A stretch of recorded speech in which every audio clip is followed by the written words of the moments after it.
Welcome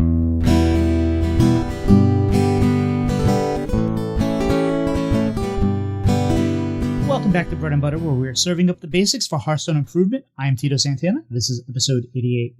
Doc will not be here tonight, but I am joined by familiar to the show co-host fill-in. I don't know what you want to call him, but I will define him as Zacho did today. World-renowned deck builder, WorldEight. WorldEight, how are you? Oh, I'm doing great. So happy to be on the show again, and really honored to be with the other guests tonight.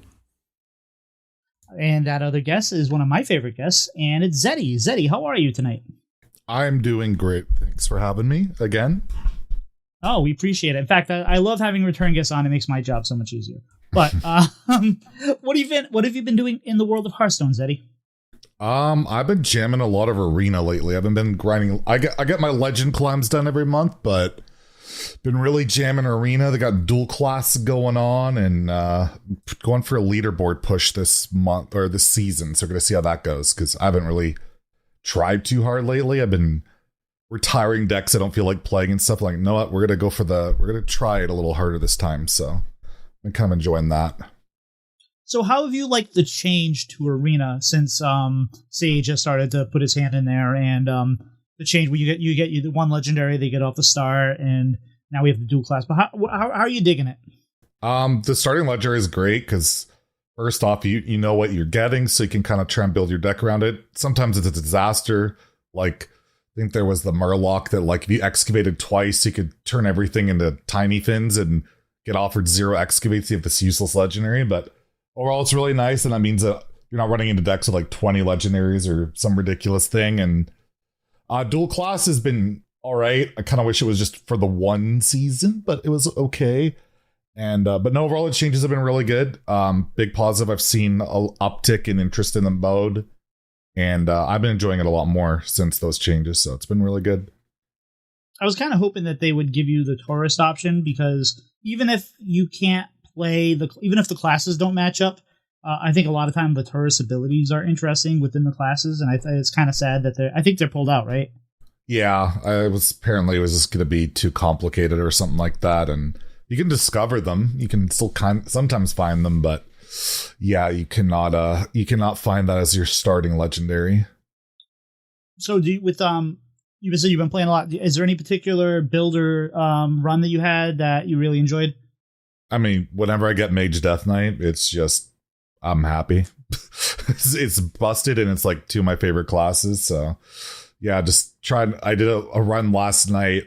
It took like 4 hours. It was like a 3 or 4 hour arena run. It was ridiculous, right? I took Headless Horseman and built my deck to just be about grinding it out and winning with the hero power. And I had multiple games go to fatigue in our arena, and you don't get that on ladder anymore. So I was able to kind of relive control days a little bit in arena, so that was kind of fun. Oh, Headless Horseman must be gross in arena too, with all that generation.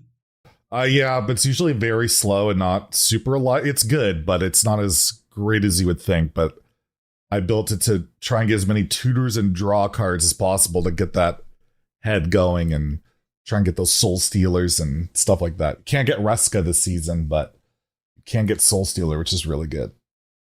I'm okay with Reska not being. Maybe I'll play some arena just to not get Reska. Final question on that though: what how many Death Knight wins do you have? Oh, I passed 3K a bit ago. I think I'm like 32 or 3,300. Wow, I just hit 4,000 on Paladin, and I thought, like, wow, I've been playing for 10 years, and that seems pretty good for a class. And that 3,000 in 2 years? That's quite a bit. It'll be 2 years in December, I think. Yeah, a lot of those wins, the majority of them have come from arena and duels. Duels, I cheesed it a bit, because you could play like the first game was like 16 cards, and it was short games, and I played casual duels and just kind of spammed the first couple games, and I'd reset because I wanted to get to 1K as fast as possible. So there's a lot of pretty cheesy wins in there, to say the least, that it's a little bit inflated. That's but fair. They still count. Yeah, no, they still count. Death Knight is the only class I don't have at 1,000 wins. I have I want to say 580 or something like that, but I haven't. But WorldEight, how about yourself? What have you been up to in the world of Hearthstone? Oh, it's been a roller coaster of a week. Thanks for asking. I opened a signature Lanessa, and so I've been playing a little bit of standard, a little bit of wild, and I tried Lanessa in both formats. I was already legend in standard. I was at D5 in wild. Both went poorly. I felt like both the decks were really close, but like still like tier 3. And I pretty much went to 2500 in standard from 500, and so that didn't feel great. I started playing some Bonk Shaman, which is just really about Wind Fury and buffing your attack power, and that felt great. There had been this surge in Death Knights, and they can't really do much against 20 damage from hand on turn 7, which is kind of what the deck is built about. So I got back to top 500, which was really, that felt satisfying to kind of bounce back. And then in wild, I had been trying everything. There are some broken rogue decks in wild, and I was just treading water. And so I went back to an old standby, Big Shaman, which, you can criticize it for just being this high rolly, boring deck, but I had an 80% win rate. So can't complain. Also had a kind of heavy Horn of the Windlord build that I made myself. So a lot of games, just out of nowhere, I'd hit somebody for 16 damage or, 18 damage, something like that. So pretty happy to get to Legend and Wild. I don't think I'm going to get to 11x in Wild. I'm pretty far from it, but pretty happy with the week, ups and downs. And, Lanessa was fun, but it was a kind of a failed experiment. I just, couldn't get it to work. How about you, Tito? Well, kudos to you for experimenting. Like I've been messaging WorldEight here and there, and I'm for once in a long time I've actually been fairly close to him at ranks and points, and sometimes ahead of him. But meanwhile, I'm tryharding with like Handbuff Paladin or Zarimi Priest or whatnot, and he's off experimenting, becoming that world-renowned deck builder. And he's like, I'm experimenting with this, and I see him drop down to like 1,000 and then come back up. And you have courage that I don't currently have yet. I can't. I try to do things, and then my rank starts dropping, and I'm like, eek. So like right now I'm just under 3,000 because I've had some ups and downs. And if you would have told me 3 months ago that I would be around rank 3,000, I would have been thrilled. But after spending the first 2/3 of the month in the top 1,000, I'm kind of disappointed with myself. But I think Water Seeks its level, and I think my level is getting better. So I'm trying to keep positive attitude, and I'm having fun playing. And it's like I said, it's great seeing names that people I know. And I'm no longer seeing like, John X 72935, and I'm seeing names I recognize. And that's really what I've been striving for. And I've been playing a lot of games there. So we talked about this in previous weeks, so I'm not going to talk about it at length. But I'm going to try to keep around 11x. And if I can't make it, I can't make it. But I'm just jamming games, having fun, and trying to make it like I belong. But Zeddy, what have you been doing outside of the game? You said it sounds like you had a busy weekend. I've been revisiting something I haven't done since I was a kid. I've been introduced to this Lego adult series stuff for like 18 plus. So I've been running around picking up these like Lego, like this giant Millennium Falcon and like an AT-AT Walker, like these giant sets that you can build. So been looking into that and starting to work on that. It's been really cool. And yeah, just researching it. There's like Lego investors. People buy sets just to hold them and like sell them. And yeah, I've been really just, I don't know, diving into the Lego world of all things. And it's been, I built, the first thing I built was like this Nintendo Entertainment System. It looks like an old NES, and it comes with like a retro looking TV. And my dad's like, that's literally just like the TV we had when we bought the Nintendo. And you build it and you can like, it actually functions where you pull this dial and the map runs and you can see Mario going up and down. It's really crazy what they can do now, and it's been really cool. So I've been revisiting my youth because I used to be obsessed with Lego as a kid. So now I'm becoming obsessed again, nearing my 40s. nothing wrong with that. As someone nearing their 50s, I'm revisiting Lego too, but it's mostly because my kid likes Lego, and I want to do some of those sets, but wow, they cost a lot. So Just a little. maybe, yeah, just a little. In fact, I took my kid today. I'll do me since I'm talking. I took my kid today to a mall to do some Pokemon Go hunting, and we did a 5-star raid, and he's been so excited about that. But there's a Lego store there, and we always go there. A lot of times he gets you can build your own minifigures and stuff like that. And some of the sets I just want to get, but it's just, man, I don't have a place to put them yet, and the disposable income. But I'd say even if I'm 60, 70, I'll probably still get those eventually when I can justify them. Yeah. And it's exciting. There's a lot of fun. But other than that, it's been kind of quiet. I'm trying to get out a lot with my son before school starts, because it's there. We help set up this for the soccer league that he's in, and just doing things and going out on the rail trails and catching Pokemon and just general fun summer stuff. And there's a week left before school starts, and we'll try to take advantage of that. How about yourself, WorldEight? What have you been up to outside of the game? Oh, we had a great weekend. We went to West Virginia, Lost River State Park, which doesn't sound like much, but it was just a beautiful trip to the Blue Ridge Mountains.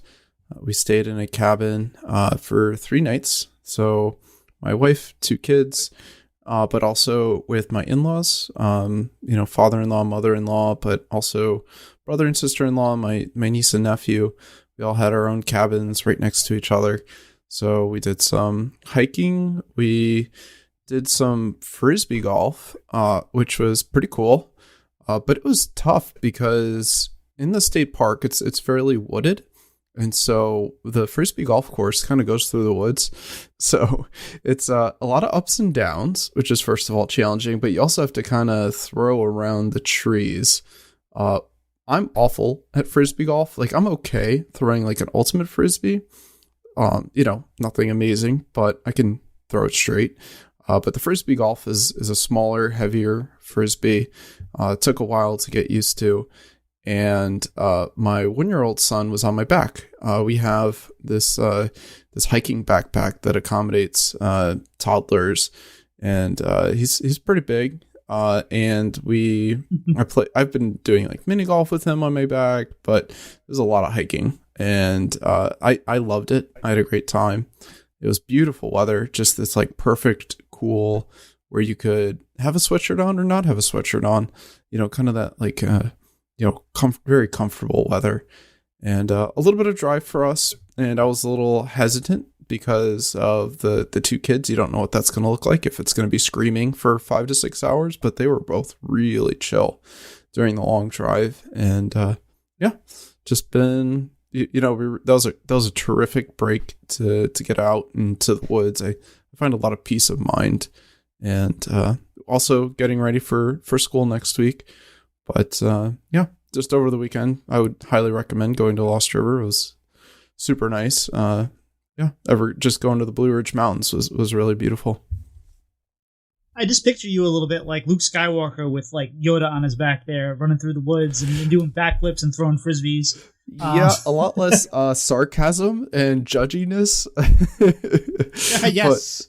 At least a lot less so they can communicate. Yeah. All right. Well, we're coming up on the mini set. Right now we have the Heroic Brawlseum there. It's wild this time around, which we recommend not doing unless you just, want to throw away 1,000 gold, unless that's what you're looking for. Have either of you guys done the Heroic Brawlseum this time around? I did one. Chat was demanding it. I just did Tog Druid, where he was trying to scam with Dorian. I think it went 6 wins. It was just, I lost to 3 rogues. It was just I don't know. I have not been digging wild lately, so, and I never really liked the Heroic Brawl. I don't like playing because I feel like I'm encouraging people. Someone's gonna watch it, and if I do well, they'll go well, I could do that and get a bunch of stuff, and it's pretty unlikely for anybody to have a great run. So didn't love it, but I did do it, and I think 6 wins, and I think I'm just doing the one. I wish they would bring back the regular Brawlseum. the one that wasn't 1,000 gold. It was just like the arena rewards. I was like that, like being able to do like a little, it's like a mini tournament thing and not have to be super high stakes. I wish that was like a permanent mode, but I get why they wouldn't do that because they don't want people earning like infinite resources and diverting people away from ladder. But I don't know. I just don't love the heroic structure because the rewards are just so bad. They're just so bad unless you get like basically 11 or 12. It just doesn't feel worth it. Right, but the entire point is to suck gold out of the economy before they drop the mini set. Oh, of course. So, how about yourself, WorldEight? You get any runs in? No, I did not attempt. I was out of town, as I mentioned previously. This is actually a Brawlseum I might have taken a shot at. I actually really like the Brawlseums, and I feel very comfortable in the wild meta, but I'd also kind of struggled getting D5 to Legend, so I didn't have high confidence. Most players could probably take Rogue and do well. I don't know if you get 12 runs out of it, but you do okay. But I want to second Zeddy's opinion that if there was a Brawlseum every week, I'd probably be jamming it. Not for 1,000 gold. I have a lot of tavern tickets. I was using them for duels, which is, RIP there. But ever since that, faded out, I really don't do much arena. I really loved arena a long time ago, and I should give it another chance. But I have, 30 tavern tickets or something. So I'd love like a low stakes Brawlseum where I could use maybe even 5 tavern tickets to take a shot at it. Ideally 1 tavern ticket, but it'd be pretty cool. I'd play that mode much more than ladder, I think. We'd also take tournament mode too that we could use those tickets on, but that's not going to happen at any time. But with the Brawlseum, it's usually the Herald to the mini set, so we know that probably if things line up right, we should get a patch probably this week coming up, and then once that patch hits, we'll start getting card drops announcement of what the mini set will be, and in a very quick turnaround of card announcements into the mini set. So before we get there, Zeddy, how are you feeling about the current meta? It's just so fast. Everything about Hearthstone right now. I like playing a bit more slow stuff, and right now it is feel like one of the fastest metas we've had in a long time. So much damage from in hand. But I really have enjoyed Death Knight. I was always like Death Knight, but the buff to the Razzle Dazzler and actually having non-rainbow be the best is kind of cool. Having double frost. Ironic. I think it's funny. I think they made 2 cards this expansion to be used in frost. One even being double frost, and neither is being used in double frost. But I've been enjoying that. Pupil decks are a bit much. The main deck I'm really enjoying Death Knight, but I really, really can't stand facing that Sonya deck. Regardless of how good it is, I can't stand watching people play 80 cards a turn. It's one of my biggest pet peeves, and yeah, that deck's a little bit of a nuisance. But yeah, Pupil, I'm guessing probably is going to be changing, and I don't know. Other than that, it's not the worst, but I've been just really digging arenas. I've been sticky with it, and I just want to avoid Rogue because I just turned blind raged stupid over Rogue lately. No, agreed. And we'll talk about that towards the end of this segment. But one thing I did know, so I've been playing in the Duos League in THL, and one thing I said to Pilot, and I asked him was, should I hold my Razzler Dazzler? And that sounds like something that you would say on Blizzard. But WorldEight, what are you thinking? What are your thoughts on the current meta? Oh, I actually like the meta. I like fast metas. I came back to the game after a long break, back to Stormwind, Alterac. So, I was kind of used to turn 6 to 7 turn games. At that time I was playing an Arbor Up deck, but you had to if you wanted to get under the Mithril Rod deck, which killed you on 7. So, I enjoy it. I feel like there's, if you take a look at the stats and meta reports and things like that, there's a fairly long list of, there's several tier 1 decks and a very long list of tier 2 decks, which is always an indication to me. I think that, as Zeddy was mentioning, the Frost Death Knight, really interesting deck. Probably one of the most interesting Death Knight decks we've had in a while. even though it's it's not using the new cards. It sort of is. It's very leaning into the tourist mechanic and using some of the better cards from Shaman, which I think that's a really great use of the set. But I kind of play both standard and wild, probably 5-to-1 ratio, but in wild, the meta is pretty much rogue or counter rogue, what you want to counter rogue with. So I'm not a big fan of that. And unfortunately, balance changes are maybe once a year in wild, but the meta kind of shifts at, each expansion, the next broken thing comes out.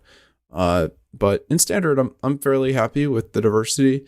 The latest VS report came out and I was like, oh, all these decks that are in tier 1 are decks that I really like. So that's all, when the meta kind of aligns with the deck choice, which are, for me are fast, aggressive decks. I'm a happy guy for now. Now, what about you, Tito? Fair enough. So, I've been loving the meta. Even when I agree with Zeddy that I just phase out when someone plays Sonya Rogue. It's like I should be paying attention to all the things they're doing, but they're just going to play 80 cards, and I just don't really care. So can you just finish your turn so then I can figure out what I'm going to do? I'm also not a big fan of playing against the Overheal Priest, just because it's one of those ones where it feels hard to kind of get back on board once they've established themselves, especially if you're running something like I say, I play a lot of Hand Buff Paladin. So I don't love seeing that deck. I'm not. Neither of those decks I think are too good. Like I don't have a problem with them existing. It's just I think I've seen them a little too much. But I am this week since the Masters Tour really, really, really, really, really, really sick of Cold Feet. And it's probably not Cold Feet as much as Pupil giving you back Cold Feet. I think we're going to see a change to Pupil, and I think it's going to shift the meta quite a bit because it enables a lot of things. I'm not calling for it. I don't think we need to. Like I said, I like where the meta is for the most part, but I think if there's an outlier they want to adjust, that's going to really kind of make a change on a change in Pupil will really make an adjustment there. What do you guys think about that? I think it's pretty necessary considering seems to be making up like half of the meta, and it's creating patterns I don't think they necessarily love. I don't see that. I imagine just like go to 2 mana so it can't go infinite, and you could still use it for extra value and reach, and I think it would still be playable at 2, just a little less flexible, something like that. But I would be shocked if it's not changed. Like it stands out as they don't love having meta defining neutrals that much, especially just, this little 1-drop. It's going to be just creating a lot of aggravation. And I just think 1 mana, sometimes better rewind that you can bounce is probably a bit much. Just a little bit, but yeah, like overall, like any other like balance changes and stuff, like I know Druid, there's a lot of sentiment towards it, and I think pretty valid, and I feel like as long as Druid is as popular as it is, it's really hard to play any slower strategies, so I could see something happening there. And other than that, I don't know.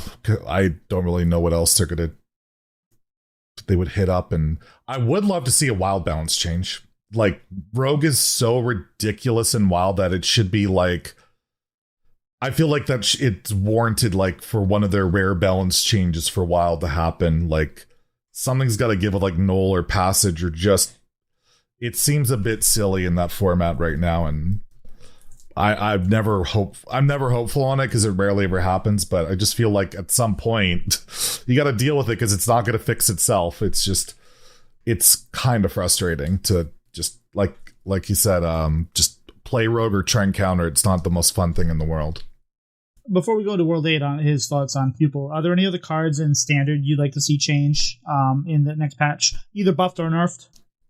In terms of buffs, I feel like personally I would change Sonya because it's always an issue and it keeps popping up with like we saw it with Lamplighter, breakdances around. As long as those cards work that way, any Battlecry minion that's like relatively cheap, or like 4 that you can make 1 be a problem. I wish Sonya would get capped. I know they're not going to hit it because Rogue's struggling, but I'd love to do that and just buff the crap out of other stuff. Like make Eudora and Maestra significantly cheaper so that they have something else to try and do. Because I hate the play pattern of Sony of infinite card spam.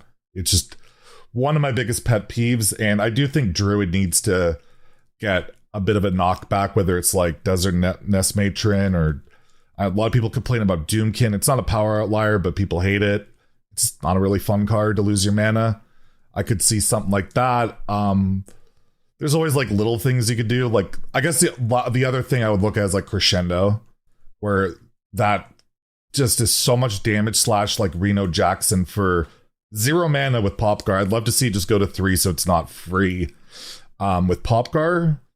But again, I don't expect huge changes, but that's kind of what I would like to see a little bit. And for buffs, yeah, like I said, the buffs to the rogue legendaries, I would love to see buffs to like the big spell mage has not worked at all. You can make like Under the Sea, that spell, you can make that cheaper. You could, I can't remember what the beast is. There's like that 5-drop. You can make that cheaper. Kind of wish they would rework the cards where it says if you draw a spell that costs 5 or more, cast it, so you could actually play some cheaper spells. I don't know if they'd be willing to do that. Because yeah, big spell mage hasn't worked. What other classes is struggling? Hunter, like, give that Croc something in Gilly. It just feels so out of place at 2024 Hearthstone to have a minion that does nothing. When does that ever happen anymore? And yeah, you just get that Croc from Gilly, it does nothing. And buff like the Fowls card, I think, that 6 mana spell. I don't know if you like increase the health to make them more durable, or you reduce the cost of the card but reduce the attack. Is like, it's 6 mana deal 6. You can't really do 5 mana deal 6.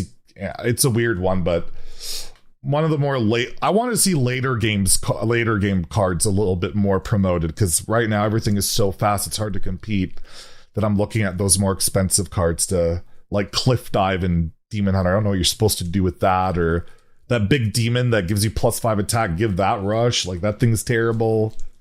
There's a lot of little things you could do. And I guess Warrior kind of fallen off now, but I don't know. Warrior's been like top for so long probably can just take a break. But you could buff like Monstrosity or something and make it 8 mana. I don't know. Something along those lines. Cora did promise us that Warrior was coming back in a big way, like, right? It did. It's a little bit too big for a little bit too long, I guess. But you look at the list of cards. I was like, a year ago, I made a list of all the cards they had to buff just to make it playable, and now I recently made a list of all the cards they had to nerf because they made it playable. It was like almost as large. It's pretty funny, but I don't miss the expansive amount of Reno we were seeing, so I'm kind of okay with the fact that Reno isn't good and on its own. I'm kind of glad we're seeing a lot less Ziliax, although right now seeing the twin Ziliax is almost as bad as Kiliax used to be in a different way. I agree with you as far as Doomkin. I don't think it needs to also give them a mana, and I get that they're the ramp class, but if it just said take away a mana from your opponent, I think that would be fine. Druid is fine, but it really, really sucks when they turn the corner, because once they turn that corner, you're not coming back in that game most of the time. Once they have that turn where you have 5 mana and they play their Titan and they play Marin and then they play Fi and then they play like all these other things, you're like, I have 5 mana. What am I going to do against that? That just feels really bad. That doesn't happen every game, but none of these decks are in a really bad place, I don't think. I mean, everything is kind of beatable, has a counter. There's nothing... I don't think there's I guess Sonya is kind of warping the high-end meta, but it's not even winning a lot, right, anymore, so... I don't know. It's very targeted, so that's hurt its win rate significantly, because I think a lot of people are like us that just can't stand that deck, don't want to lose, so screw, we're going to play Cold Feet and spell Disruption and do everything we can so we don't lose to that crap. So I think a lot of that's kind of going on in the at least the high legend meta game. So there's a little bit of that going on. So I'm going to bring it back to the initial question where we talked about Pupil. WorldEight, what are your thoughts on nerfing the Pupil? And then what are your thoughts about nuffs and buffs? Buffs and nerfs. Yeah. So I think, to echo what Zeddy said, Pupil to 2 kind of seems like the obvious choice. After there's precedence for that. Celestial Projectionist is kind of what comes to mind. I asked why did they nerf Projectionist? It's not really, it's actually kind of middle of the road stat wise. Pupil is kind of the same way. It's actually it's actually a pretty mid card. But his answer for Projectionist is wherever there's kind of a crime committed, it's Projectionist as at the scene. So, it was those big blowout, molten giant turns. Projectionist was kind of involved, and Pupil is a little bit the same way, where it's creating a deck that maybe will be okay, but it doesn't, like, the combo does not work. But you could still do like some Sonya, Grifta kind of stuff. It just doesn't go infinite. And so, unfortunately that might kill Rogue. I didn't really get a set. And so in terms of buffs, there's some classes that need buffs. Like Hunter, we have, it's just the parrots didn't really land. And none of the warrior cards seem to see a lot of play.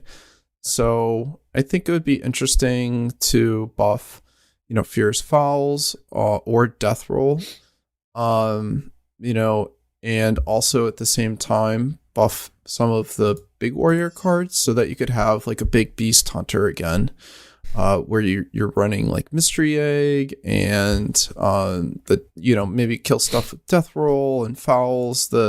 The food fight, I have no idea what that curve kind of looks like, to be honest. All I know is those two sets, like, kind of together didn't really land. So if you buff those two, maybe we can see a little bit of spike in Hunter or even an independent warrior. Also, Big Spell Mage, super popular archetype. That's one of those, kind of like, Ramp Druid, not Ramp Druid, but Burgle Rogue. It's a deck that when it gets its support is pretty popular, but right now the payoff, they buffed Tsunami, the quote unquote buffed, but maybe Under the Sea goes to 5, something like that. It's a little tough to buff Mage because at the same time you might be buffing Druid, so a little tricky there. But I think that the sets where it was completely missed, hopefully they adjust those. I think they gave, a nudge to Paladin. I wouldn't expect another one. But hopefully they've got a little bit of room, especially in Hunter and Warrior. Neither of those sets landed. So hopefully we get something creative, like what they did with Buttons and Razzle Dazzler, which, Death Knight and Shaman both have like 3-4 viable decks just from Mana Nudge to those two cards. So that's what I'm hoping for. We'll see what happens. What about you, Tito? What are your thoughts? I'm okay if they buff Paladin in a way that, like, or any of these other classes that are, like, maybe different archetypes. Like, I know they wanted to have the Lanessa Sunscreen thing really hit, and it hasn't. The Mage is missing a card, I think. Maybe we get something in the mini set. I think no matter what they do to Big Spell Mage, we don't have Belinda, right? We don't have that kind of card that ties it all together, that gives you, it's cool to be able to play the big spells, but where's your big payoff there? And that Belinda usually was that kind of like catalyst there, right? It was like that swing card. I don't feel like they have that card, and I think that's what it's missing. And the buffs, they can buff whatever they want until you have something like that. I think it affects it. Lanessa Paladin would be a lot of fun. You've played some Holy Glowstick Paladin Batman, and with some success early on, but you've kind of shied away from it because it just wasn't there. So some of the buffs they made in the last iteration were kind of interesting, like head scratching it. Like they made the change to Service Ace, right? That didn't really move the needle, because what were you doing with it? This doesn't feel like a place for it, because how are you going to make it work? I feel like, and maybe the mini set will solve some of this, right?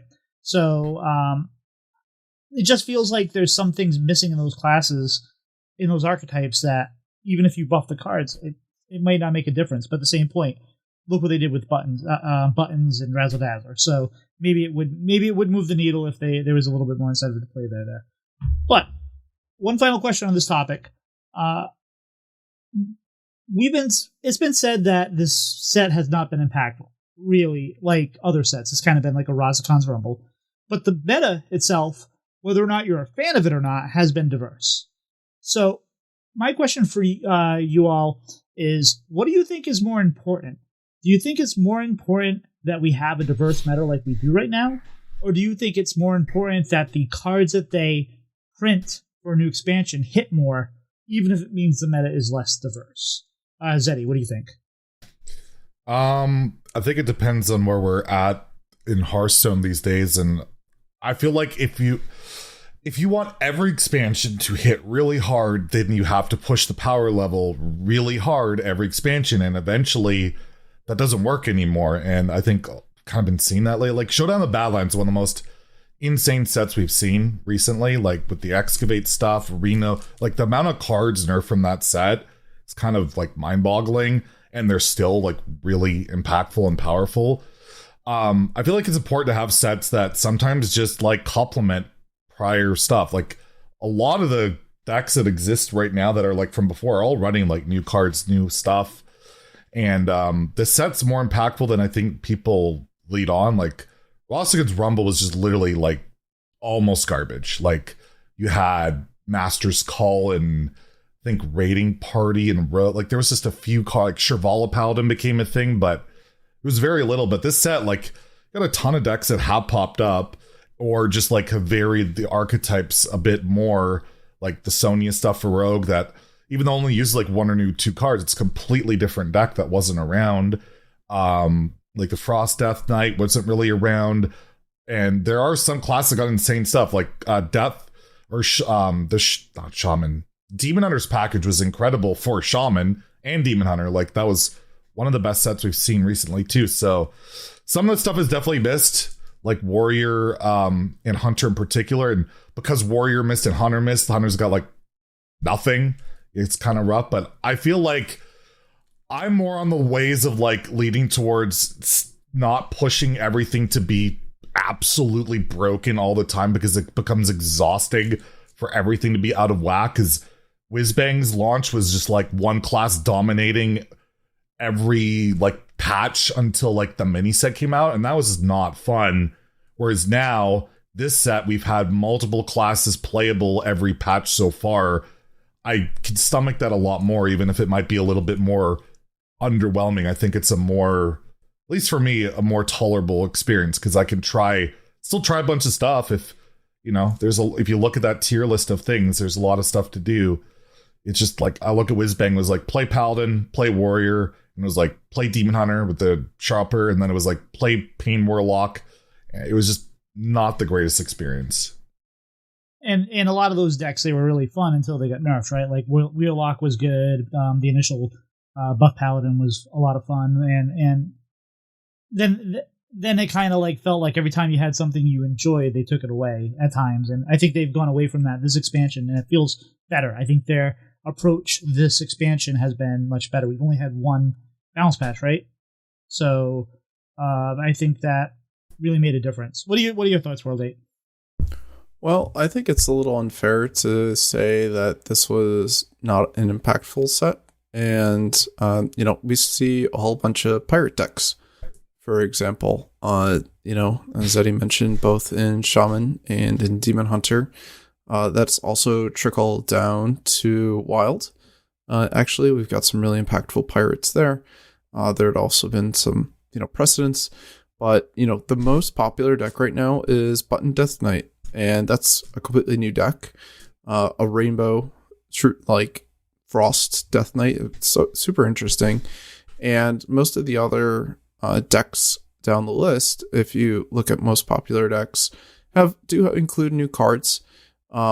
Some archetypes like Overhill Priest, had that one piece that was missing, the Rest in Peace, that, kind of enabled that, and probably the premier control deck right now, if you're looking at things.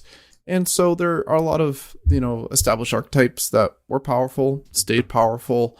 I don't think that's unusual.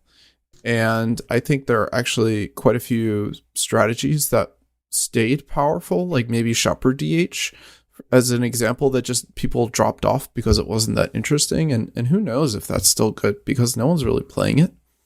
I don't think every set needs to be, revolutionize the game. I think if a set creates or lands 2 to 3 archetypes really well that people love, I think I would consider that a success. And sometimes you have sets that are just kind of nothing for a class. Unfortunately, coming off of quite a few nerfs from the last expansion, you are left with Hunter, kind of not existing. I would love to, personally, what I would love to see are, in this order, are buffs and then reverts. Put Tremors back to 4/1s, put Saddle Up back to 3. I personally, going back to my aggressive nature, thought Token Hunter was a deck that was people, maybe didn't love, but it was for those who are waiting for it. They've been waiting a long time since, you had something like Alley Cat, this tokeny hunter deck, because we had seen Arcane Hunter and other various face hunters. And, it was cool to see like a go wide hunter after a while. But I don't think the set is completely unimpactful. The meta was kind of dominated by Hydration Station for a bit, and that's I think it's been pretty good. And I'd love to see adjustments, and we'll see what the mini set brings out, because the mini set actually, those people kind of write off the mini sets, but oftentimes they have a key card that was missing, that was in design, and it just kind of got pushed to the mini set. And a lot of mini sets will shake up the meta significantly, bringing in various power level cards. So it's a little bit of a wait and see.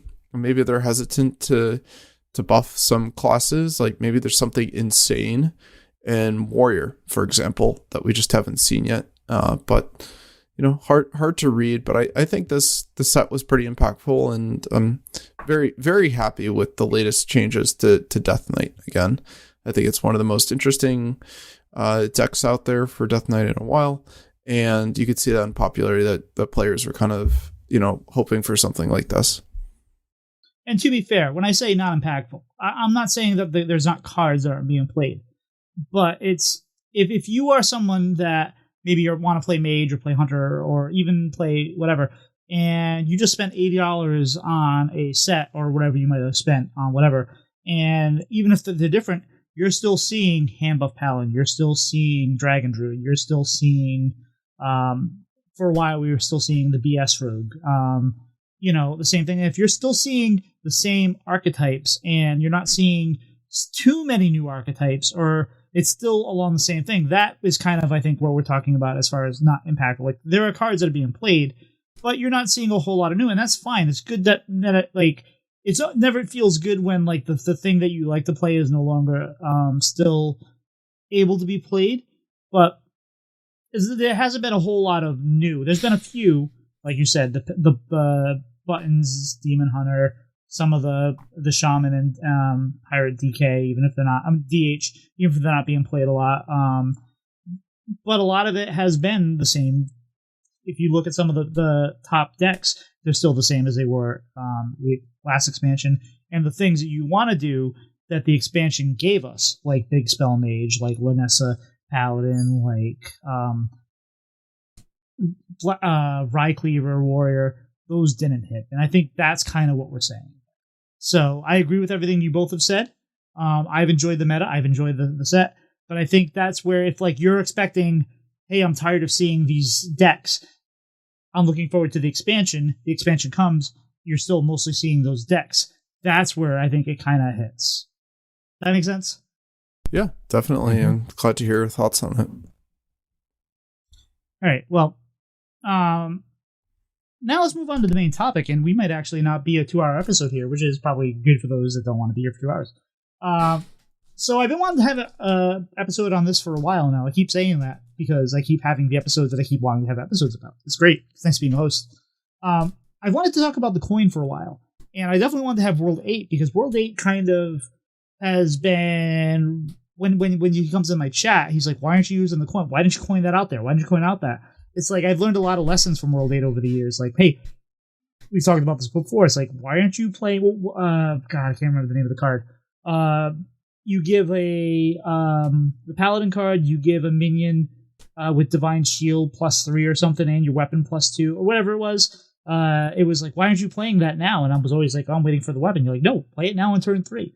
So I learned a lot from World 8 on these topics, and I thought you'd be good here. The coin is one of the most powerful cards we have, and it really makes a difference if you're going second. But I don't think a lot of people know how to play the coin. I don't think I know how to play the coin all that well, and I don't think it's easy as it seems. So I thought it'd be a good topic to talk about. So I'll start with you. How important do you feel the coin is, and how much do you think games are won or lost by people using the coin properly? I've expressed this before. I think that learning to manage the coin is very important. You can see that there have been a few generate a coin cards, especially even in this set with Rogue. And to generate a coin has been difficult. I think the only card that I think is pretty reasonable for generating coin is Greedy Partner, which is a card that I love, because it is pretty reasonable for generating coin, but it does have a deck building kind of requirement to it. One of the, I have quite a few things to say about the coin, but mostly we're always on the back foot going second, right? And so this kind of ties into Mulligan's strategy, where we can't really settle for good enough going second. We have to kind of reverse course in the game, take back the initiative. We have a little bit more information and an extra card, but at some point, if they go first. So imagine this game, it's 2 hunters, and it's just all Snow Flipper Penguins. Whoever goes first wins.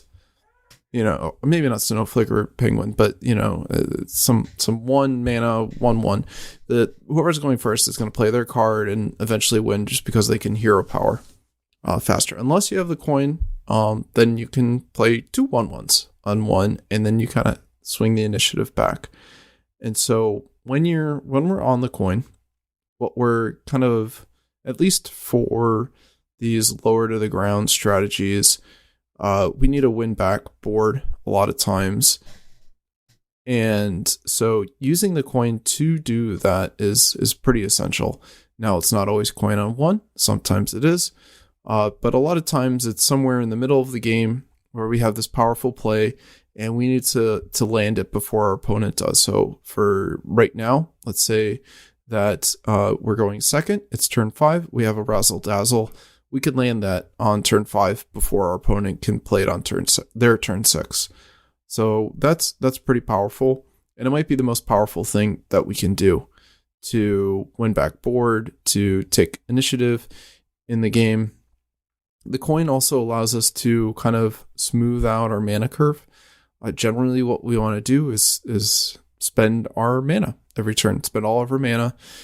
Floating mana, generally very inefficient, and the coin a lot of times will help us fill the gaps. And if we don't have some powerful swing play, at least we can stay on curve, and whoever's on the play might not have that luxury. So those are kind of my initial thoughts. Love to hear what Zeddy has to think here. It's funny, the coin for like some decks can matter a lot. Some, it's like, I feel like slower decks don't care as much about it because like you're expecting to try and catch up, and it's an interesting mechanic where I've seen like if it's your more aggressive like tempo based deck, you really don't want that coin usually. You just want to, like I said, have that proactivity, and I feel like it is something kind of hard to manage early on when you start playing the game, like when is best to use that. And I always try not, when I play, I try to say just don't overthink it. Just like if it just feels like you're going to be spending all your mana that turn helping you just get any tempo back, go for it. But I've always kind of had a peeve with the coin. There's always been a bit of a thing that annoys me is sometimes in the meta, there are decks that just inherently benefit from having a coin. is thinking about this like Flamewaker decks or, you know, something that would actively just get a boost because it was a spell. And I always wondered if like only the original coin, like the coin you get when you start the game, I always wanted to be reworked, or at least try to rework it as a location, which I always thought would be interesting. A 0 mana location you could activate for 1 use to give you 1 mana that turn. Because it always annoyed me that like it would activate like spell stuff, or it would count for combo. Even like combo in Rogue, it always felt like a bit of a cheat thing, like a coin miscreant and get those lackeys going. And I had to try and find prep or backstab or something. So there's always been like, it's just this tiny little thing, but there's so many, I don't know, there's so much to it that it's kind of crazy. This 1 0 mana coin. And you even got cards like Wishing Well that you want to build your whole deck around. Generate legendaries now. So it's pretty interesting mechanic. And originally, yeah, like there was not very many ways to generate them other than it's like the first thing that really could generate with like Gallywix. You could get these weird green coins, I think, if your opponent played a spell or some weird thing like that. They would get a counterfeit coin. And then you had like Tomb Pillagers, one of my favorite cards of all time. The Rogue Minion, 4 mana 5/4, you just get a coin. Be really nice with your Auctioneer. That's another thing that it could be really good with, and it's had its place and done some pretty crazy stuff. And there was also that one card from Stormwind that had like Death Rattle. Your opponent would get a coin, and Rogues would just Shadow Step that all the time and try to be crazy getting all those coins. In the Groove, Mailbox Dancer. Yeah, Mailbox. Yep.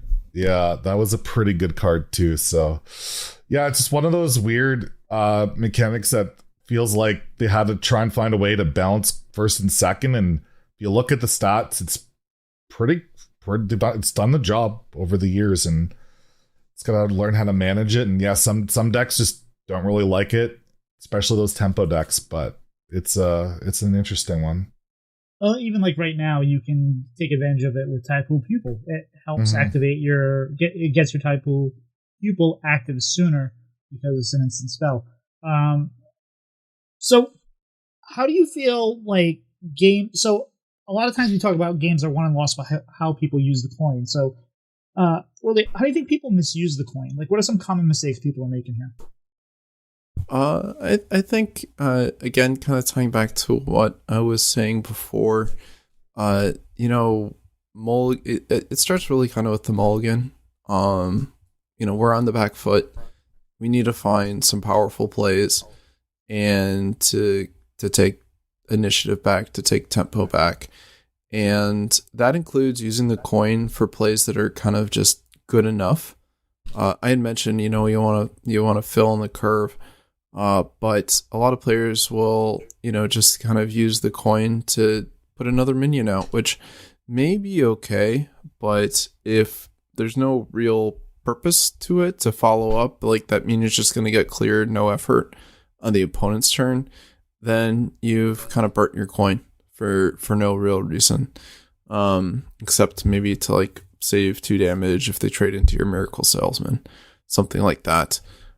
So I think that's probably the most common example where I would say, you're just putting additional stuff out there without a real plan to win the game back. And this does not tie into filling out your curve. This is, I'm already going to spend my mana.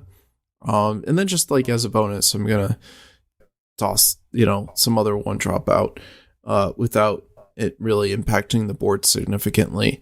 So, in my opinion, the coin should be kind of saved for those moments when it's a critical swing back to get, from the back foot to the front foot. And what I'll see and what I'll criticize perhaps is, you just use the coin because it's there. And maybe at a counterpoint what Zeddy was saying, like it felt good, but I like to have some purpose to using it. And what you were saying is interesting. Like sometimes you want to bait out something, right? So sometimes you say like, well, what's the point if they're just going to clear? Well, maybe you're trying to bait something out for them to clear so that way you can follow it up. But that's one of the things too, is sometimes you coin something out on 3, maybe but what's your turn 4? And that's what question I think you always need to ask when you're doing it. And I think that's where one of the biggest mistakes are. One of the biggest mistakes I make is sometimes I coin something out, or I want to coin something out, but it's like, okay, I can coin something out for on turn 2. I can coin this 3-mana minion out, but what am I doing on turn 3? If turn 3 means I'm just going to hero power because I don't have a play on turn 3, and I could have played something that was 4 mana, am I doing the right thing by coining there? And it's I don't think there's enough thought given to that, because a lot of times maybe you're just hoping you'll draw something, but that's not really kind of planning along with the knowledge that you have. One thing I find interesting too. So I've played a lot of the Handbuff Paladin, and I almost always will coin out the weapon if I have it, which is usually the right play. But there are times where if I'm playing something like a Druid, if I'm playing something that is a little slower against something that's a little slower, if I have Ziliax in hand, I usually play in that deck the duplicate, double stats duplicate. I won't coin out that weapon, and I will play the weapon on 4, swing again, coin Ziliax, and then I have a really tough situation for them to deal with. Even though the right play is probably coin weapon regardless for tempo, I feel like sometimes if you think about it right, I have a play, and it makes sense to do that. How do you determine? How do you even figure out, like, if I'm in that situation, WorldEight? How would you even kind of decide whether or not you should do the same thing that you're doing and coin out the weapon, or maybe hold off on that? What do you think? What do you think goes into a decision like that? It's planning out 2-3 turns, like you mentioned. I don't think coining out the weapon, again, it's usually the right play, but I think that's overplayed a little bit. Coining out the weapon, you are denying yourself 1 extra minion in that deck that you can start buffing. You'll get that minion the next turn anyway, so you're only missing 1+1+1 in this particular example. But again, you've used the coin, and it's a good example, like you were saying. If we weapon on 4, coin the Ziliax, going into their turn 5, that's tough to deal with. You've got this 8 health, maybe more, minion, and they have to deal with it immediately. And so you definitely have the tempo then, right? Like going into your turn 5, you can do a Terram or something else. Also, hot tip, Keeper Strength. You should be running that in hand buff. That'll solve your overheal problems. And that's a great coin, because you either coin it going into 5, or you more likely will play some big 1-drop coin on turn 6 and then clear their entire board. Also really good against Razzler. So give that a try, Tito. Hot tip. But that's players also kind of refer to the default and don't question what they're doing. Given the context, maybe we had to play some early protection spells or minions, and then the coining out the weapons really not going to progress our game plan in any way. So just be careful falling into habits that you aren't really planning 2-3 turns ahead for when it might be better. But also, you don't want to necessarily plan on cards you don't have, right? Like, you want to deal with the information you have. So I wouldn't hold the coin hoping you get something. I would evaluate the information you have currently and play along those, because there's no guarantee you're going to draw or whatever unless your deck is almost empty. And if you are waiting till your deck is almost empty, the coin's probably irrelevant at that point anyway.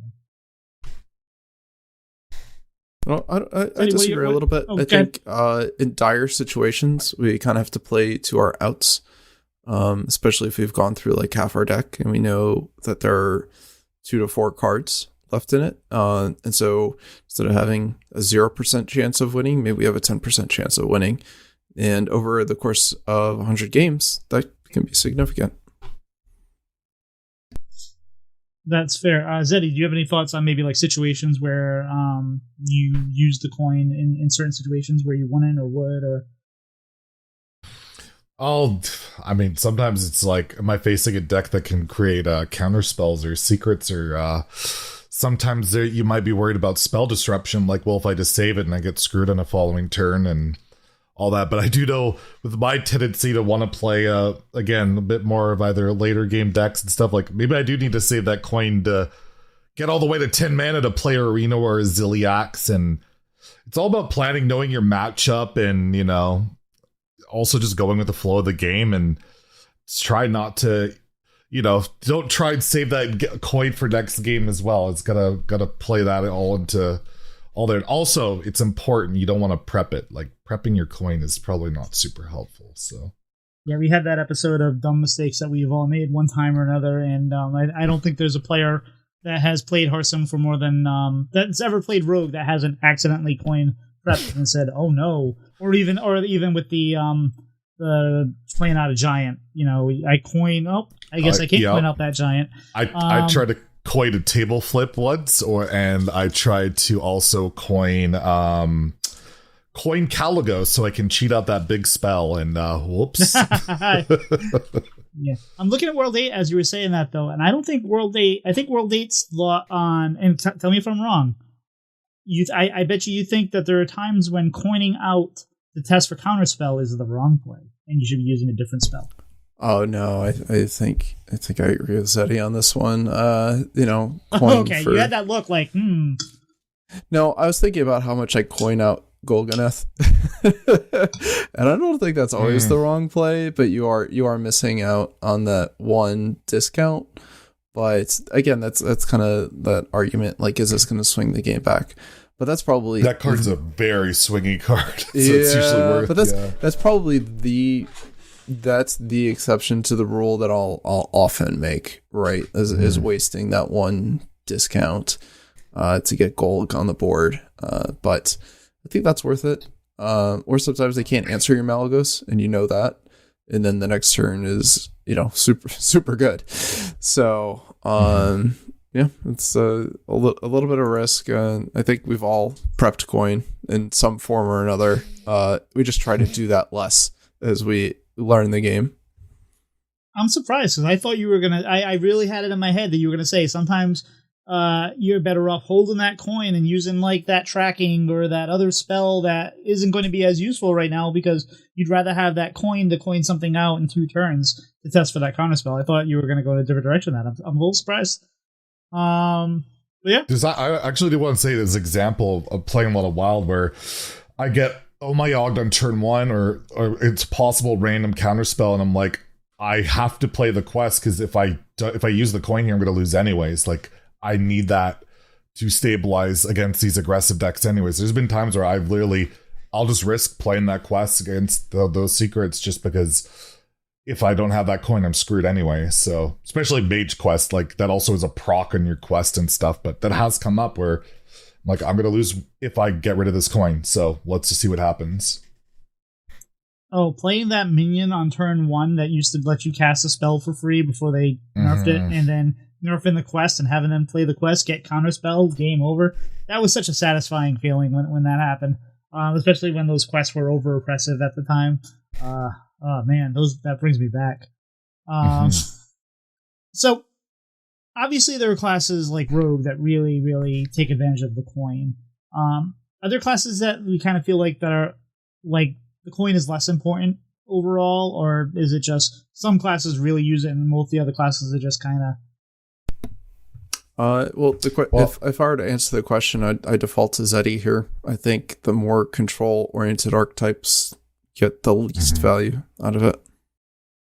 Yeah, for the most part, like, you're just, maybe you'll coin a board clear or something like that, but I feel like, again, like, the class, I like to think of Hunter like just the straight up, like, a curve hunter would rather just never have the coin and always just go first. So because they just can't utilize as well. Like, they don't have usually the recovery / tempo tools to really swing the game as much as some of those other decks. They just really want to get on that board first and start pushing damage and building up, their synergy. So I feel like those type of decks, and then the slower control decks typically don't care nearly as much, I would think, for valuing that as a reliable resource. That's fair. So, as someone, how does somebody tell if they're using the coin efficiently or not? Like, I think that's kind of a thing where you think you're doing it right, and you mentioned WorldEight, like habits and like these are the expected behaviors. But is there a way a person can really, aside from maybe that they're winning more, can tell that they're using the coin properly or not? Oh, I think taking replays when you can and sharing replays, getting opinions from other players, probably the best way to get that feedback.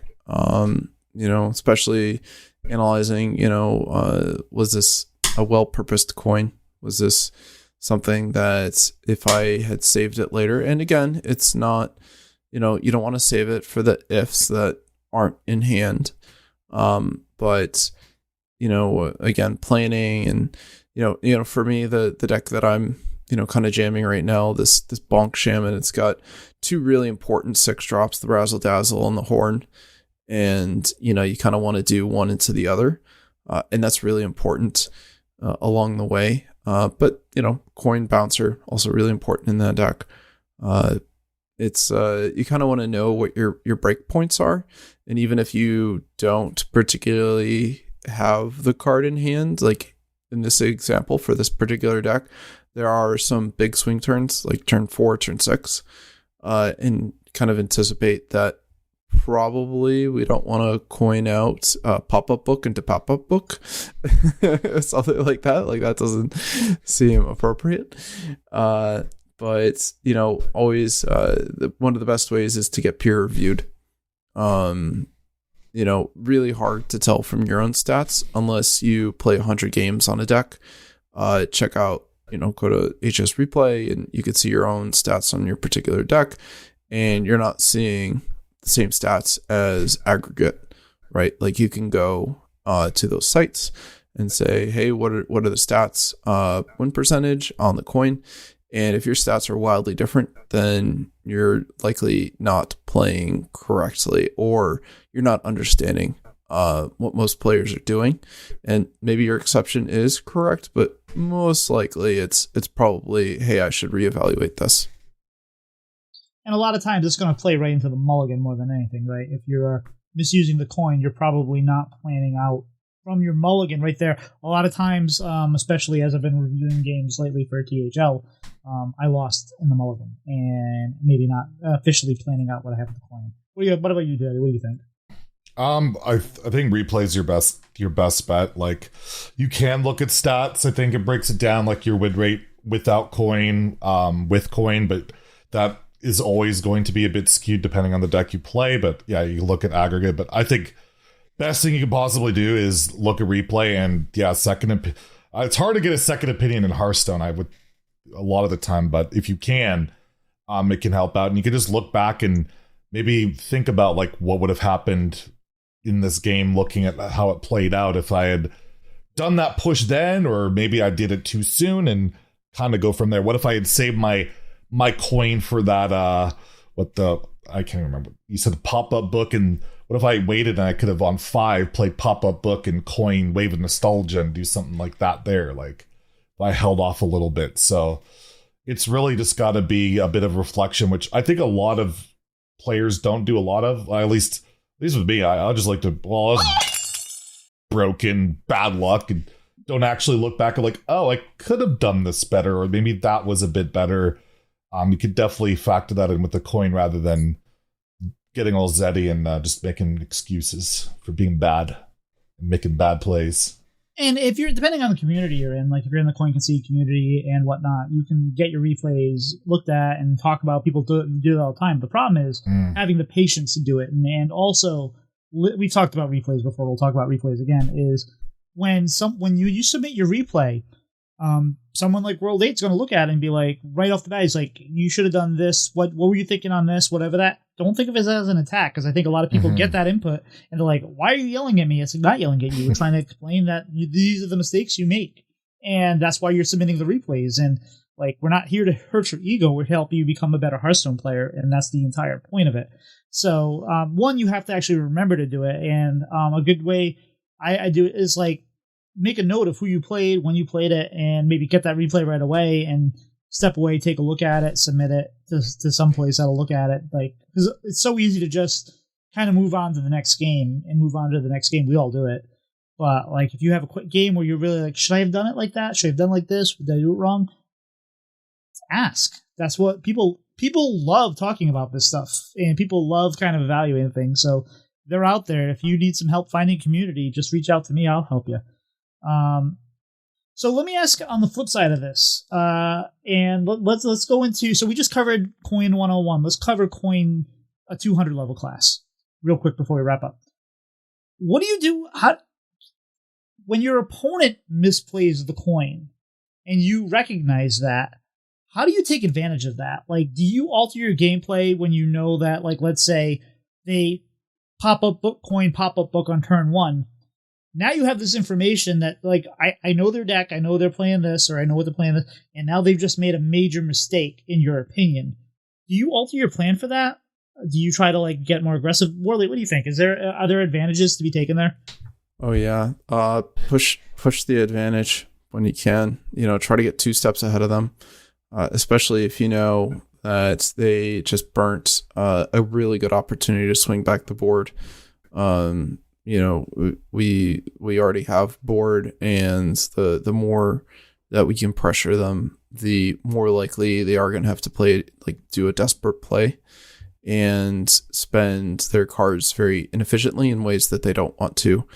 So, sometimes we talk about overextending, but if we know the opponent's deck, especially like a aggressive or initiative facing deck against a control deck, and we kind of know their kind of critical control points, against a warrior, maybe they coined Totem, which is not an unreasonable play, but then we know they can't coin Brawl, right?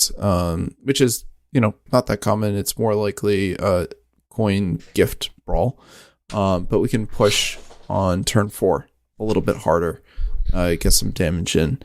And so, if we recognize those plays, again, coin Totem, pretty reasonable play, but now we have an opportunity to overextend ourselves a little bit earlier and not hold back as much. So push the advantage even harder when you can, and you're more likely to win the game. Zeddy? I was just thinking like, oh, they've used this now. Well, then I just have I know what they can't do later, and that's very valuable information, and you just take advantage of it, right? Like, that they're limited to what their curve is going forward, and sometimes maybe I want to be able to react that way, and now I can save certain things. And also, if you're playing, I don't know, like Mage, for example, where they've used that coin and you can generate a counterspell, you got a counterspell, you can take advantage of that. I think of WoW, like Okani, some decks like playing Shutterwalk or something like that. I'm like, okay, well, I could just jam Okani and go for spell, and they got to actually burn something to get through that, which can be kind of nice. And yeah, it's just, a lot of Hearthstone can be mind games about knowing what your opponent may or may not be doing, what they can do, and any type of advantage like that can just be absolutely crucial. And also give them the amount, you gotta BM them, like, make them think. Well, why use the coin? Whoops! Give them the old whoops. Make them think even harder, and they'll just fall apart, fold. Fair enough. I don't tend to emote all that much myself. I usually like to save it for the end and good game them. Polite, act like you've been there before, Deion Sanders type thing. But we all have our different styles. And like you were just saying, outside the coin, like you see someone play Gift Wrap Whelp on 1 and it doesn't get stats. Well, now they have to have 2 draws before they actually possibly get a dragon to play the Whelp that draws the mana or creates the mana, all that. So anything they give you that's extra knowledge, pick up. I think we have probably a whole episode right there on that. WorldEight, any final thoughts on the coin? Oh man, Zeddy hates counterspell. Yeah. Secret Mage and Wild. Secret Mage and Wild drew me crazy. Like, whoa, I gotta play around with counterspell. I gotta play around Rigged Fair Game. I gotta play on turn 1. Then they gave him objection. I'm sorry, I haven't gotten over it yet. I'm still upset. And also, right now in Arena, if you're Mage, there's the Discover a Secret spell, and you literally only get 3 options right now: runes, counterspell, and barrier. So you always see Counterspell right now. It's Okay, living rent free right now. I can see the bias there. But yeah, I'm just gonna if you're seeing a lot of counterspell in arena, I feel that wild secret mage pain. I've been there before. Fortunately, that deck has kind of disappeared. But final thoughts are, try to plan out your turns 2 to 3 ahead. Know what your opponent's critical turns are. Try to stay a step ahead. Or if you're on the back foot and you only have certain reactive plays, maybe think about how the coin will, possibly swing the game back in your favor. Zeddy? I will actually go on a completely different tangent since we talked a lot about the coin. I'm just going to say Blizzard needs to add a diamond coin to Hearthstone. We need the whales to finally have, I don't know, there's just no diamond coin. I made an old diamond deck. You can actually do that now, 30 diamond cards, and you don't get a diamond coin. So I feel like people would be more keen to play it well if, you got this diamond coin, you want to really use that well. So I'm petitioning to Blizzard to, whale lives matter. We need some diamond coins in our life. It was just, yeah. So it was like my top comment when I did a duel against Theo. We did diamond deck versus diamond deck.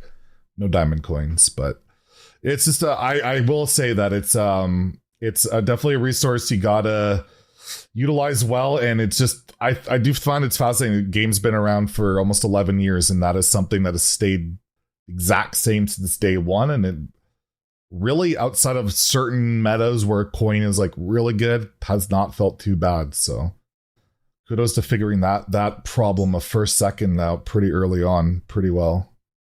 I think if, speaking of whales, I think that the diamond coin should be awarded to anybody that gets the entirety of the Hearthstone set at that time. So if you have completed your Hearthstone set and you have every card, then you should be awarded a diamond coin. Shouldn't even have to be. You've already paid for it in some levels. I don't know if WorldEight likes that idea. I just like the original award for getting every card in the classic was 100 gold. That was your buy another pack. That was actually a thing. If you got every single classic card, you got 100 gold. What a prize. And I will say on finally, just like anything, we have a plan for the coin. You probably, if you're playing a deck a lot, you're like, well, I want to make sure I coin out this, coin out that. Be flexible. Don't be so tied into the fact that you are going to coin out this on turn 4, 5, whatever it is, and evaluate each turn as it is. And maybe while coining out something on turn 5, maybe coining out your Razzle Dazzler was your play on turn 5. Maybe it's not once you get to turn 5. So don't be so stringent on always doing a certain thing, and reevaluate. And it might be something like, well, yeah, I was planning on Razzle Dazzling on turn 5, but now I'm staring down 12 damage. I'd be better off coining out something on turn 4 to make sure that I live to possibly get to that turn. So just think about that, and again, share your replays and talk about it. I think that was a lot of information. I still think we have a little room for dessert, though. So, Zeddy, is pumpkin spice latte season now, at least in New England. I'm not a big fan of that, but they're fine. What is a if you're going out and you're getting like a coffee drink or something, or some drink somewhere? What's your go-to?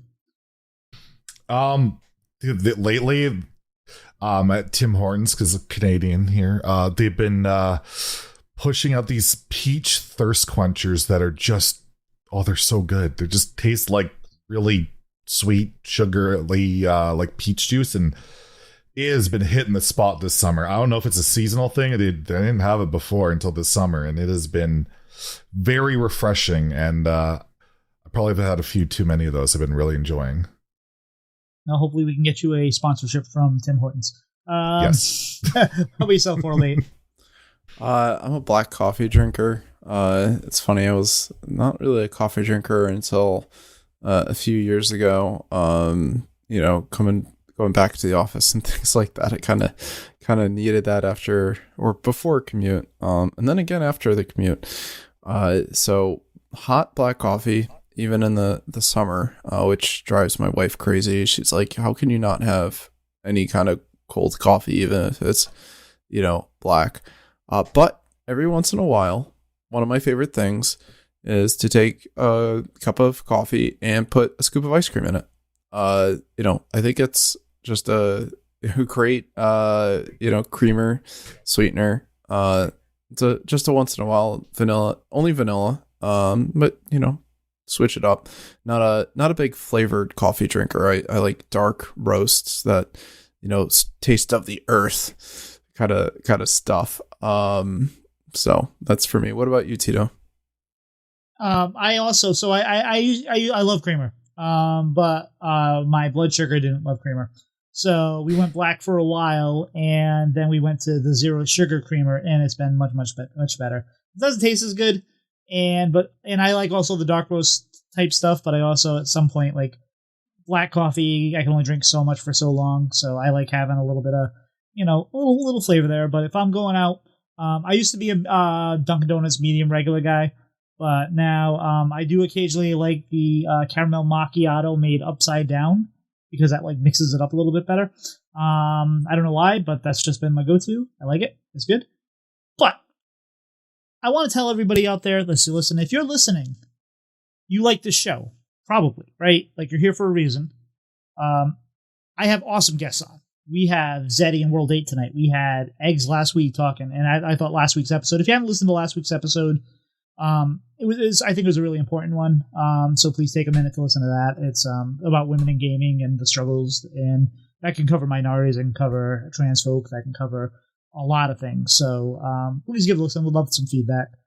We had Joss from the Angry Chicken on last week. We've had Pocket Train. We had Ridiculous Hat. We've had amazing guests. Ron Mexico. I could go on. More people need to hear these people, because they are spending their time on a Sunday night, usually, maybe a Monday night, to come talk to us, to talk to you. And it's great, and more people need to hear them. So if you can give us a review, hopefully 5 stars, or spread the knowledge. We don't need a pyramid scheme, we need an obelisk scheme. All you have to do is tell one other person. Just tell one other person that, hey, this show is about Hearthstone, it's good, they interview awesome people, because that's the best part, is just talking to awesome people. And help us grow a little bit, because I really, I don't mind having... the numbers don't matter to me as much, because I just love doing this, but these people are giving us their time, and I want more people to hear them because they're spending that time. So that's all. If you have an opportunity to spread the news or give us a review, we would appreciate that. WorldEight, where can people find you on social media? As I've mentioned before, best place is on Discord, and it's simply WorldEight. Otherwise, I'm pretty active on Twitter these days.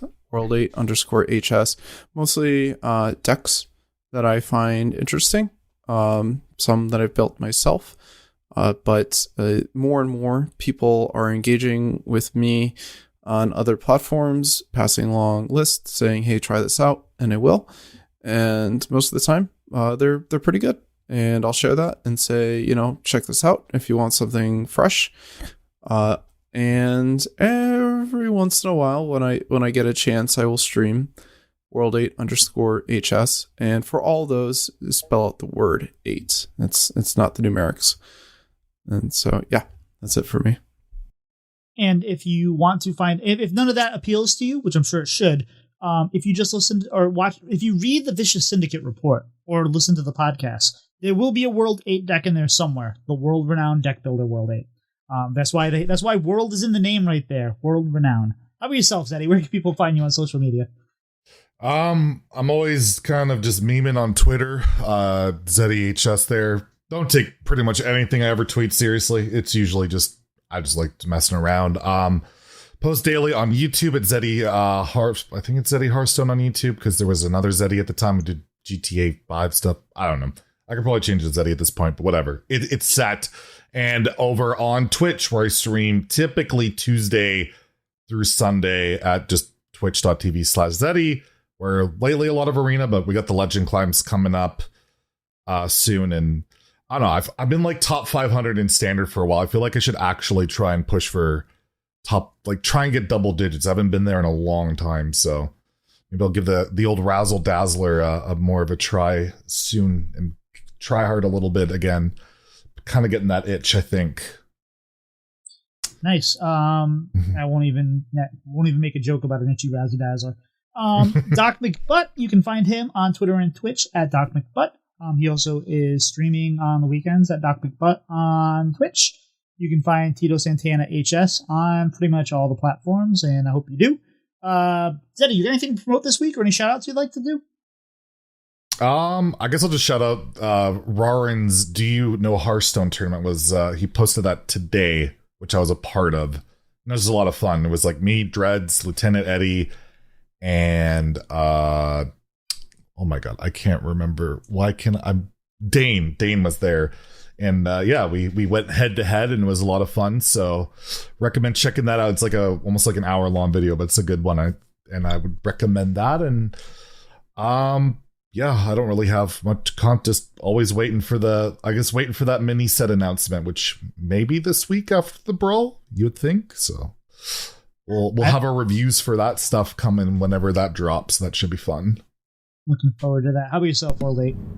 Well, outside the realm of Hearthstone, I have to give a shout out to that Lost River State Park. The whole place was clean. It was really well maintained. It's very easy to go to state parks, national parks, and the trails are overgrown. There's not good resources. We just had a wonderful time. The cabins, I felt like it was an excellent level of stay, and I was just so impressed by the state park system when we went down there. So nod to them and a nod to you, Tito. I think since last we were on the show, well, you hit 1K on either streaming or video, I forget, but that's quite phenomenal, and you should be proud of yourself. What about you, Tito?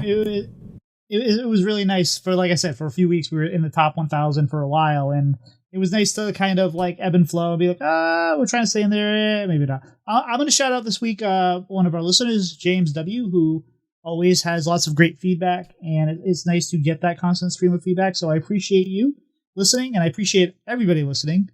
I think we're toast. See ya. See ya. See ya.